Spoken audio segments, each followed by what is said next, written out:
Big lie or big steal? Nearly 1 in 3 Americans thinks the 2020 presidential election was stolen, despite the major media claiming it was the most secure election ever. Dale Hurd explains why a growing number of voters are demanding that their states conduct election audits. Watch mainstream media news reports about claims the 2020 election was stolen, and you'll first be greeted with a banner that says such claims are false, bogus, or the big lie. Even the former head of cybersecurity for the federal government under Donald Trump says 2020 was the most secure election in U.S. history. Christopher Krebs was eventually fired by Trump.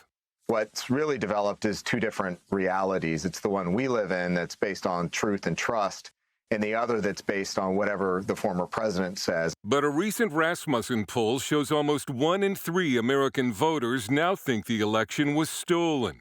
If Joe Biden did win fair and square, it was one of the strangest and most improbable victories in presidential election history, one that went opposite to trusted election metrics that go back decades. There's a saying that where there's smoke, there's fire. And when it comes to claims that something was seriously amiss with the 2020 election results, there certainly seems to be a lot of smoke. Where's the smoke? For starters, thousands of sworn affidavits alleging election fraud or irregularities, given under penalty of perjury. New Mexico State University law professor David Clements, a former assistant district attorney on the southern border, says the evidence of wrongdoing in the 2020 elections is far stronger than the drug cases he prosecuted. I've never had a case with this much evidence, with this degree of quality to the evidence in my entire career. Clements is assisting a volunteer army of thousands of concerned Americans meeting on the app Telegram under the name America First Audit, building a case for election fraud under the leadership of General Michael Flynn.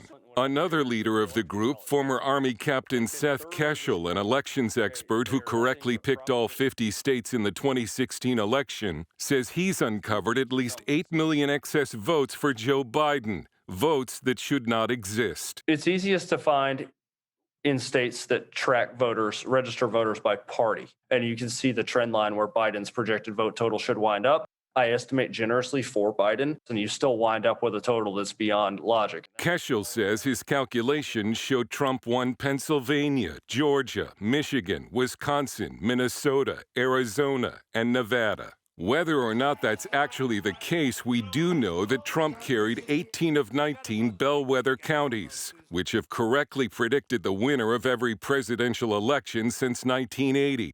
And yet somehow Trump lost. CBN News election analyst John Waggy. So these are the counties that we look at. I've been studying these things for more than 40 years, and what we look at are the counties where the presidential winner comes out on top every time. Trump also carried 4 bellwether states, Florida, North Carolina, Ohio, and Iowa. But Keshel says the most startling thing to him from the election was that Trump won Florida but not Pennsylvania and Michigan. The 3 states have trended together since 1932. 88 years in a row, so 22 consecutive elections, Florida, Pennsylvania, and Michigan trend together. And then this year is the one where they no longer trend together. Other indicators that showed Trump should have won, his overwhelming strength in the primaries. Trump was not a weak incumbent, regardless of what the media puts out there. Trump had one of the highest shares of primary vote ever, 94%. Another indicator for a Trump victory was his gaining a record 11 million more votes in 2020 than he did in 2016. From my perspective as an analyst, things have never added up about this election. I mean, Joe Biden campaigned from his basement, and he finishes with far more votes than his predecessor, Barack Obama. It doesn't make sense. Dale Hurd joins us with more. Dale, you had a lot of information, I might add disinformation, to wade through in preparing for this report. Of course, many people don't want to see election audits done because they don't think there's anything to these fraud claims. But you just laid out some of the concerns. Where are audits underway now? Which states are expected to start them soon?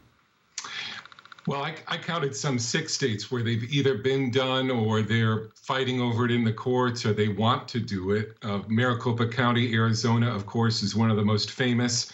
Fulton County, Georgia, which is being exposed as so corrupt that the state legislature would like to take over the county election board. New Hampshire, Michigan, Wisconsin.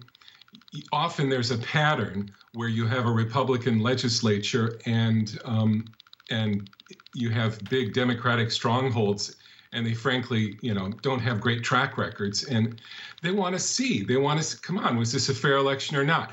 And hey, can I just say that if Joe Biden won fair and square, why is anyone afraid of the audit? But even if they find miscalculations, ballot fraud, it's probably unlikely, Dale, that electoral votes will be rescinded from the Electoral College vote and a new election called, right? It should be done. And I think when Congress doesn't do it, because I agree with you, I don't think Congress will do anything. I think the 12th Amendment of the Constitution is in play. And who is going to enforce the 12th Amendment? That you need a certain amount of electoral votes to be president. And if you don't have them, you're not president. I don't know. I don't know who's going to defend the Constitution. The attitude is, well, Biden's been in for more than 6 months now, and let's just make sure it's fair next time. But that's not really justice, is it? QAnon followers predict the Supreme Court's going to step in and nullify the election, and Trump will be reinstated as president. Now, that seems highly unlikely. The Supreme Court's already made several decisions rejecting election challenges. So, Dale, what's the likely outcome? What's likely to happen here? I hate to tell you, I don't know, but I don't want to speculate. I wish someone would stand up. We have an epidemic of cowardice that has swept over this nation, and I wish someone would stand up and defend the Constitution, and that's something that we all need to pray about. Lord, please put the men and women up there who will defend this nation. Well, what I always pray for is righteousness and godliness in our government. That's right. Dale, another excellent job. Thank you for that informative report. I guess we'll see what happens in Arizona soon. And thanks for providing those additional insights. Thank you, Gary.